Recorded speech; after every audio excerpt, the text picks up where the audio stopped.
That's why I'm gonna have to get me something to put in my car for when I be want to do these videos. Because for some reason in my car is when I be getting the best stuff come to my mind in my car. But I just want to tell y'all, like, if you struggling with, like, making mistakes, right? Because nobody like to make mistakes, right? It is almost a place of anxiety for everybody, right? To make a mistake because of the outcome, the fear of the outcome of making a mistake, right? So anything that you don't control, you will always like experience anxiety there if you feel like you have no control there. So I would challenge you, in order to overcome making a mistake, like, plan to make a mistake, right? Plan to make a small mistake. Take back control of making a mistake. Plan to make a small mistake in your day. Make that mistake and then keep moving, right? Because you plan to make this mistake, so it shouldn't throw you off too bad. And once you do that a couple times and see how much that changes your fear or anxiety of making a mistake. Comment back and let me know how it works out for you and how it makes you feel more empowered about making choices, right? So, and please come back and let me know how this works in your life. I've been doing this with my children and it's been great for them, building their confidence in, like, their reading and writing skills. So I've started to apply to my own life, and with these videos, right, allowing myself to make a mistake. It's okay.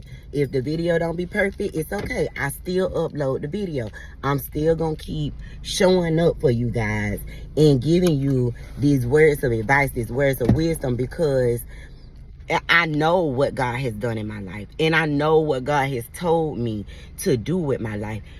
I was never meant to manage people, right? In the video, I told you about my first business, right? I wasn't meant to manage people, and God told me that. Leading people is what he told me, and I thought that meant managing people, and that's not the same, right? He wants me to lead people into overcoming themselves in order to get the life that he has promised them, because that's what he did for me. He allowed me to see me and see how I was the one in my own way, and stopping myself because of how I saw myself. Even the relationships in my life, the ones that were bad in my life, right? They were a reflection of me. They was a reflection of how I saw myself, how I allowed people to treat me. Taking control of that, right? If you take control of that, how you allow people to treat you, what you are settling for in your life, that is how you see yourself. Look at the things that are going on in your life around you, and then reflect them back on you.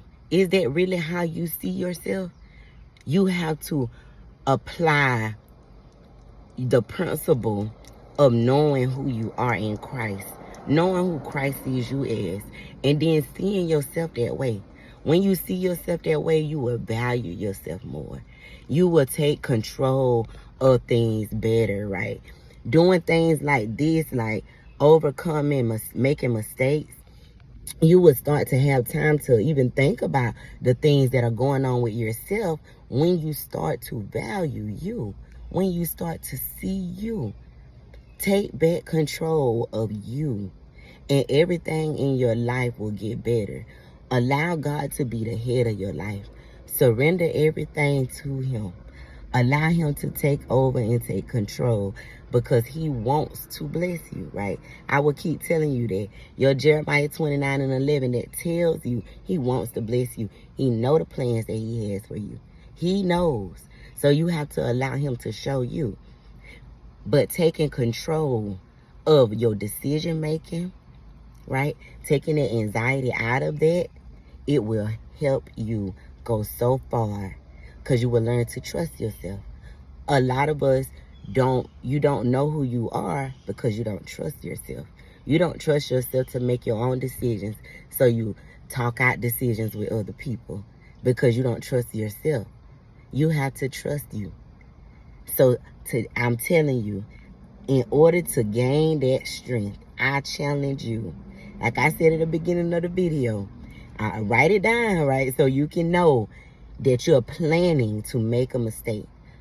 Plan a mistake, make the mistake, and keep going, right? Don't stop. Don't dwell because you planned the mistake. Because a lot of times that's what happens. When one thing goes wrong, it throws off our whole day. That's why you have to take control of that. You plan the mistake. Make the mistake, pick up, keep going, and you do that a couple times. Watch how you gain control. You're more settled. When it's time to make a decision, you won't be so anxious. You won't not make a decision, right? Because not making a decision is just as bad as making a bad decision. If you don't ever know what you want to do, that's just as bad as you making the bad choice of what to do, right? So take back that control and make a on purpose mistake, and then see how you build and you grow, right? Because the only thing that you fear about making a mistake is you fear the outcome. You fear what will happen if you make the wrong decision. But if you make the wrong decision, guess what will happen? Nothing, right? You'll just have to fix it, right? You won't die. You won't die. So you have to know that. And it's okay that your body don't feel that way. Like, that's why you get anxious. Your body don't feel that way because you try not to make a bad decision, right? Even think about when you was a child, right? You didn't want to do stuff to get yourself in trouble. So you tried to make good decisions so that you didn't get in trouble. Or you tried to hide when you made a bad decision so you didn't get in trouble, right? And you still do that as an adult because that's what you've learned about mistakes. You've learned that mistakes are bad, but they're not bad, right? Because how can you grow if you don't make the mistake? So I challenge you to purposely make a mistake and see. Let your body see. Let your mind see that you will be okay. It will not kill you to make a mistake. I love y'all. Y'all be blessed.